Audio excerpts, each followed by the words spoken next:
যারা যারা গুরুত্বপূর্ণ আপডেট নিউজটা দেখার জন্য ক্লিক করেছেন, ভিডিওটি দেখতে লাইক দিয়ে কন্টিনিউ করা অনুরোধ জানাচ্ছি। আসসালামু আলাইকুম বন্ধুরা, বরাবর মতো আবার দুর্দান্ত একটি আপডেট নিউজ নিয়ে আপনাদের মাঝে হাজির হয়েছি। প্রিয় বন্ধুরা, কলেজে ভর্তি নীতিমালায় এবার আসছে বড় পরিবর্তন। তো কি এমন ভর্তি নীতিমালায় পরিবর্তন আসছে আজকের এই ভিডিওটির মাধ্যমে জানতে পারবেন। সো আজকের ভিডিওটি কেউ মিস করবেন না, সকলে ভিডিওটি প্রথম থেকে শেষ অবধি দেখার চেষ্টা করবেন। তাহলে চলুন মূল ভিডিওটি শুরু করা যাক। প্রিয় বন্ধুরা, মূল ভিডিওটি শুরু করার আগে বরাবর মতো ছোট্ট একটি রিকোয়েস্ট থাকবে, আপনি যদি আমাদের এই পরিবারের নতুন দর্শক হয়ে থাকেন, এরকম নতুন নতুন গুরুত্বপূর্ণ আপডেট নিউজ সবার আগে পেতে আমাদের এই চ্যানেলটি সাবস্ক্রাইব করে রাখুন। প্রিয় বন্ধুরা, দেখতে পাচ্ছেন প্রতিবেদনে উল্লেখ করা হচ্ছে চলতি বছরে এসএসসি ও সমমান পরীক্ষায় উত্তীর্ণ শিক্ষার্থীদের জন্য একাদশ শ্রেণীতে ভর্তি প্রক্রিয়া শুরু হচ্ছে জুলাইয়ের শেষ সপ্তাহে। তবে এবারের ভর্তি মৌসুমে থাকছে বেশ কিছু গুরুত্বপূর্ণ নীতিগত পরিবর্তন। আন্তঃশিক্ষা বোর্ডের সূত্রে জানা গেছে, কোটা ব্যবস্থা পুনর্গঠন, ভর্তির সময়সীমা নির্ধারণ, মাইগ্রেশন নীতিতে সংশোধন এবং অভিজাত কলেজে ভর্তির শর্তাবলীতে পরিবর্তন আনা হচ্ছে।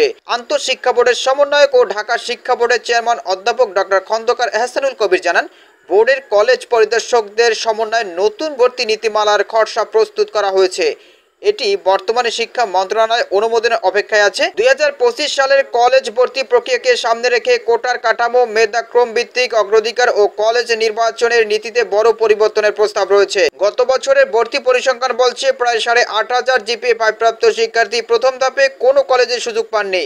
ঢাকার অভিজাত কলেজগুলো যেমন Notre Dame, Holy Cross, Saint Joseph, Viqarunnisa residential, Rajuk, ideal সহ অন্যান্য নামকরা কলেজের সীমিত আসনের কারণে চাহিদা অনুযায়ী ভর্তির সুযোগ পাওয়া কঠিন হয়ে উঠেছে। ঢাকা বোর্ডের কলেজ পরিদর্শক অধ্যাপক রেজাউল হক জানান, এসব কলেজে নিজস্ব স্কুল শাখার শিক্ষার্থীদের অগ্রাধিকার থাকায় বাইরের শিক্ষার্থীদের জন্য প্রতিযোগিতা আরও কঠিন হয়ে পড়ে। অনেকেই আবার সঠিকভাবে কলেজ পছন্দ নির্ধারণ না করায় প্রথম ধাপেই বাদ পড়ে যান। ব্যানবেজ ও শিক্ষা বোর্ডের তথ্য অনুযায়ী সারা দেশে মোট 9,181টি কলেজ ও মাদ্রাসায় একাদশ শ্রেণীতে আসন রয়েছে 22 লাখ।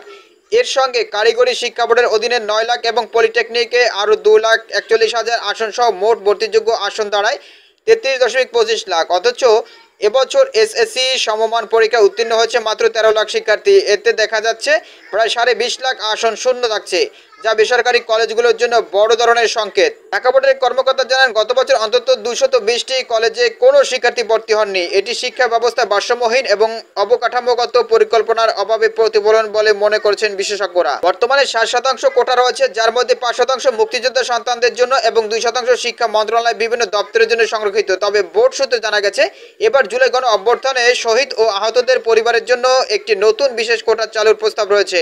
পাশাপাশি মুক্তিযোদ্ধা কোটার যৌক্তিকতা নিয়েও পুনর্বিবেচনা চলছে।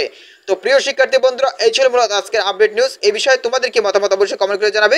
পরবর্তীতে নতুন কোনো ভিডিও নিয়ে তোমাদের মাঝে হাজির হবো। সবাই ভালো থাকবে, সুস্থ থাকবে, আল্লাহ হাফেজ।